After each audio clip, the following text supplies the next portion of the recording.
Luciana, Iván, qué gusto saludarlos, ponernos en contacto nuevamente desde el Campeonato del Mundo, que para nosotros no termina hasta el último día, pero para la selección argentina marcó la despedida en ese último encuentro frente a Francia. Yo quisiera decirles que no seamos ingratos con esta generación. Fueron subcampeones del mundo, perdieron 2 finales de América por penales. A mí me parece que el resultado es positivo y ahora que algunos de ellos comienzan a despedirse, sería bueno saber agradecer los servicios prestados con una enorme pasión por la selección argentina. El equipo venía mal ya desde las eliminatorias, no le encontraba el rumbo. Se clasificó contra Ecuador en aquel recordado partido de Messi. Después no hubo partidos amistosos que fueran relevantes, la primera fase no se jugó del todo bien. Y el mejor partido de mucho tiempo de la selección argentina fue justamente ante Francia. Errores defensivos que conocíamos de antemano o presumíamos, porque ahí está el talón de Aquiles de la selección argentina, fueron los que determinaron la derrota. ¿Qué puede hacer Messi por un equipo al que le meten 3 goles en 10 minutos? 2 de ellos con un marcador de punta que corre libre por su sector, con Mercado metido en el área en vez de salir a defender. ¿Fue error de Mercado? ¿Fue que tácticamente tenía esa indicación? No sé cuál es el error o el defecto que aquí cabe apuntar. Pero después no le pidamos milagros a los jugadores. Tenían al equipo 2-1 y le metieron 3 goles en 10 minutos. Esto no puede suceder en el marco de un campeonato del mundo. Por eso yo los invito a decir que esta última actuación no fue buena, porque esto es indiscutible. Se esperaba más de un seleccionado que representa a la Argentina. Pero no caigamos, por favor, en la ingratitud. Porque, de alguna manera, hay otras derrotas cotidianas que duelen mucho más al pueblo argentino. Hay vulnerables y pobres que ya no saben qué hacer frente a este gobierno que ha permitido que el dólar en poco tiempo aumente el 55%. Imaginen ustedes la remarcación de precios, sobre todo en los alimentos. La semana pasada contábamos que el 30% de los habitantes del conurbano han tenido hambre alguna vez en estos últimos meses. El 48% de los niños son pobres, el 40% de los hogares son pobres. Y entonces, cuando hablamos del dólar volando a cifras que lo acercaron a los 30 pesos y que en algún momento volverá seguramente a ser noticia cuando pase esa cifra, tenemos que pensar en todo lo que sucede con la gente que padece este problema de la Argentina, que además vive sacando dólares del país, porque eso es lo que hacen, un gran negocio con los dólares. Traen del Fondo Monetario Internacional 7.500 millones de dólares y se han fugado en este tiempo prácticamente la misma cantidad. 300 millones hoy, 200 millones mañana, cada día es así. Entonces, cuando uno lee aquellos tuits que escribía Patricia Bullrich o Frigerio, Patricia Bullrich decía: el kirchnerismo está jugando a la ruleta rusa con el dólar. Ustedes recuerdan cuál era la cotización y cuál era la realidad entonces. Y Frigerio, una cara muy visible del gobierno, se permitía decir: con nosotros, con Mauricio Macri presidente, el dólar no va a pasar los 16 pesos. Pero no lo decían hace años, lo decían ayer nomás, poco antes de ser gobierno, en noviembre del año 2015. Bueno, a propósito de estos tuits, ¿qué decir de lo que manifestaba Macri con su tremenda insolvencia y casi frivolidad para hablar de los temas económicos y políticos? El cepo es producto de que tenés un gobierno que estafa a la gente con la inflación. Y si no hay inflación, el cepo no tiene sentido. Y cuando nosotros asumamos, le vamos a decir a la gente que la inflación se va a terminar, que confíe, y la gente va a confiar, pero igual no va a necesitar ahorrar en dólares. Los dólares que están abajo del colchón van a volver y el dólar va a dejar de ser algo importante en nuestras vidas, porque vamos a manejarnos en pesos. ¿Por qué? Porque vamos a tener una moneda sana, que es lo que tiene Brasil, lo que tiene Chile. Andá a Brasil y a Chile con $1 y querés pagar algo en un negocio. ¿Qué te pasa? No te lo aceptan. Dicen: nada, cambiame por reales, pues yo manejo reales, no dólares. ¿Eso no es más cultural que económica en sí? No es cultural. No es cultural, es económico, porque los gobiernos estafan a la gente con la inflación. Entonces, ¿los ciudadanos qué hacen? Se protegen. La única manera es que el dólar, saben que si hay inflación, el dólar también les protege la moneda. Tiene una moneda que los protege. Parece mentira, pero es real. Macri se manifestaba de esta manera. Cuánta insolvencia, cuánta frivolidad. Por eso no pueden sorprender los datos económicos de hoy día. Ventas minoristas bajó el 4,2%. Y esto se acerca a los parámetros que marcan todo lo que le pasa a la Argentina económicamente hoy día. No nos olvidemos que a lo que les dije antes, tenemos que agregar que la mortalidad infantil, que había caído 8 años consecutivos hasta terminar el 2015, ahora se ha estancado.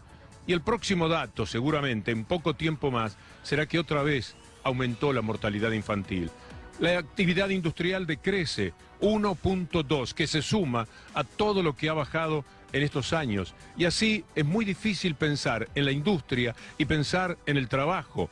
Las naftas subieron el 5%, las de YPF, que podría marcar otro camino, no. La estatal también aumentó las naftas el 5%. Y esto, igual que el dólar y su ascenso vertiginoso, marca una situación muy comprometida para los precios, porque las naftas gravitan en el resto de la economía del país. Y lo que viene es peor, porque Iguacel, ese personaje incalificable que con sus mentiras desde Vialidad Nacional consiguió nada menos que un ministerio, está diciéndonos que los aumentos no se van a detener, que habrá todavía más aumentos. Si no lo pueden creer, véanlo. ¿Van a aumentar las tarifas de gas y de luz, sí o no? Con la luz y el gas, del transporte y la distribución, ya las tarifas están corregidas. O sea, ya no hay más aumentos salvo la inflación, o sea, la corrección por inflación. La otra mitad, que es el costo de generación, todavía tenemos costos muy grandes, porque seguimos importando, en invierno exportamos mucho gas, seguimos importando fuel para generar energía eléctrica. Debemos seguir con una corrección. ¿Pero usted me puede decir en los próximos meses cuándo y de cuánto va a ser el aumento? Bueno, hay, por normativa, hay 2 revisiones anuales, eso desde el 91, si es así la ley. Septiembre y octubre. Que son en otoño y en primavera. En este caso es en septiembre y octubre, la de gas y la de luz. ¿De cuánto va a ser esa? Y ahora, justamente, no puedo decirlo todavía, porque la mitad nada, o sea, inflación. Y la otra mitad, vamos a ir con este sistema para ver hasta dónde llegamos en precios que en dólares, en principio, por la competencia, sean un poco más bajos que los que tenemos hoy, y a partir de ahí lo vamos a fijar en las audiencias públicas. Por eso tenemos situaciones tan lamentables, el llanto de trabajadores que en MAVE o en el Chubut están sencillamente desesperados frente a la nueva situación. El que pierde el trabajo, ¿dónde podrá conseguirlo hoy día? Esta escena se repite por miles. Nosotros le damos una para que ustedes tengan el ejemplo de lo que está sucediendo. Pero piensen que hay que multiplicar cada una de estas lamentables, tristísimas escenas por miles y miles de personas que están atravesando por la misma situación. Hacer participar brevemente a uno de los muchachos, de las personas que se han quedado sin trabajo, ¿no? ¿Cómo te va? ¿Cómo es tu nombre? Mi nombre es Gustavo Sánchez, soy un trabajador de MAVE que, bueno, lamentablemente me he quedado en la calle y la verdad que estoy indignado con el gobierno por las políticas, por la dignidad que le saca a los trabajadores y la verdad que le saca el pan a mi hija de la boca y la verdad que es un sufrimiento que no me deja dormir en la noche. Así que... Te acogiste al retiro voluntario, ¿no? Sí, otra cosa no me pudo... ¿Qué edad tenés? Tengo 41 años y siento que no hay futuro con este gobierno. Esto los argentinos lo tienen que saber, que tiene que cambiar. Se tiene que ir esta gente, porque la verdad le hace mucho mal al país. Decimos MAVE, ¿y qué no señalar de los docentes del Chubut? 300 pesos es en realidad la diferencia, pero como son más de 20.000, dicen, no se puede, porque es demasiado dinero siempre cuando se habla de los docentes, de la salud, de la cultura. Eso les cuesta a ellos carísimo, porque no lo sienten. Porque para ellos lo único que importa es ese mundo financiero en el que hacen los números sin tener en cuenta nunca a las personas. Y entonces, ¿qué le dan a Chubut? Palos, represión, como siempre sucede con el neoliberalismo. Es mostrar la provincia de Chubut, es la antesala de lo que quieren hacer en la República Argentina. Con mostrar que hay una provincia inviable, o que son varias provincias inviables como la década del 90 y en realidad lo que son inviables son las políticas económicas que aplican. No le pagan los salarios en tiempo y forma y la propuesta del gobierno es una vergüenza. El gobernador directamente, hay un desgobierno total. Igual con denunciar lo que pasa en el Chubut, lo que sucede con la tremenda represión que lanzan sobre la gente, porque inmediatamente los trolls de Marcos Peña van a ir en contra del periodista, del político, del que sea. Es tan infame lo que ha sucedido que Marcos Peña nada más con esto ha teñido para siempre su condición de hombre de gobierno. No nos podremos olvidar de lo que Marcos Peña ha hecho insultando, destratando a través de sus cientos de trolls a la gente que le critica al gobierno estos procederes y que indudablemente ha tenido muchísima razón. Ahora se sabe por la propia gente de Clarín que Dujovne, Mañetito Dujovne, está preocupado y le pide a Marcos Peña que pare de gastar dinero en sus famosos trolls, porque también tienen que hacer el ajuste con esa gente que todo lo que hace es difamar a las personas que son críticas del gobierno. Hay un montón de recorte de gastos a empleados públicos, autos, bueno, todo ese tipo de cosas. Hay congelamiento de vacantes, pero además, entre otras cosas, hay una disputa dentro del gabinete porque los que están a cargo de este plan Tijera quieren eliminar el ejército de trolls, Lo maneja la jefatura de gabinete y gasta 200 millones de pesos al año. Escuchaste, 200 millones de pesos. ¿Para qué? Para escribir en las redes sociales en contra de los oponentes. Recordemos que víctimas de esta situación fueron gente famosa como Marcelo Tinelli, Sergio Massa, Marcelo Longobardi. Hay un estudio que se hizo de Amnesty Internacional, ¿no? Bueno, llegó la hora de cortar el ejército de troll que maneja la jefatura de gabinete. Lo están proponiendo el ministro Dujovne y también Caputo. Hasta el Papa ha tenido que lamentar la persecución de los trolls. ¿Acaso por lo que el Papa ha dicho sobre los medios de comunicación? Siempre refiriéndose a la Argentina, que es el caso que él más conoce. Parece cuento que esta sea la situación de los trolls y el ataque indiscriminado. Si van contra el Papa, ¿qué queda para nosotros, los simples periodistas? ¿Qué queda para la gente de Telam? Alguno puede ser que haya pensado distinto a Macri, pero no todos. Es muy injusto, muy infame la situación por la que están atravesando en estos momentos. Hay algo que nosotros preparamos tomado del excelente programa ADN de anoche, que marca claramente el rigor espantoso de la situación que el gobierno tira sobre los trabajadores estatales y en este caso particularmente los de Telam. Van a escuchar ustedes las mentiras, los desencuentros, los desaciertos de Canalla Lombardi. Aquí está todo lo que hay que saber en torno al tema Telam. Vos sabés que hubo algunos rumores acerca de que te iban a pedir o que te habían pedido también recortes desde la jefatura de gabinete, habían pedido achicar las plantas, que hay que echar gente en todos esos... Eso es simplemente es la idea permanente del miedo al cambio. Ese programa de despidos masivos y de eliminación de la función publicitaria que cumple Telam como control de la pauta oficial comenzó a ejecutarse hoy. Se relevó gerencia por gerencia y fue un tema estrictamente profesional. Se trata de salvar el profesionalismo de Telam. ¿Vos podés confirmar la cantidad de despedidos que hay? Porque dice 354. Dice 354. Nosotros tenemos que cuidar el dinero de todos. También tiene un sentido de austeridad. Yo creo que en todo caso el ministro Lombardi no entiende nada de periodismo, no entiende nada de lo que es hacer la labor periodística de calidad, con lo cual sus dichos reafirman la perversidad y el cinismo que tienen en este gobierno y en esta gestión. ¿Ha habido un pedido por parte de Jefatura de Gabinete para achicar el personal del área que está a tu cargo? No. Lo que sí hay es una cuestión nuestra, de conceptual, que nosotros tenemos que modernizar absolutamente todo lo que significa el sistema de medios públicos. Nunca le creímos al ministro Lombardi porque se lo dijo en noviembre, el 1 de enero ya tuvimos los primeros despidos en Radio Nacional y tuvimos un vaciamiento de contenidos en la TV pública. Por eso es que muchísima gente se solidariza con lo que sucede con los trabajadores de Telam. Estamos exigiendo que vuelvan a sus puestos de trabajo. Y más adelante, después de este momento doloroso por lo que tiene que decir, pero grato porque es Maradona el que lo señala, les vamos a decir cuáles son las expectativas positivas que tenemos para que la gente de Telam no pierda su trabajo. Pero antes Diego y su abrazo a la gente de Telam. Una vergüenza. Y ahí estamos, Una vergüenza. acompañamos. Así estamos, porque ahora nadie votó a Macri. Ahora decimos, ¿vota Macri? No, mentiroso. ¿Qué cosa? Entonces, ¿quién lo votó? ¿La familia? 354 familias. No, sí, familias. Y periodistas, además.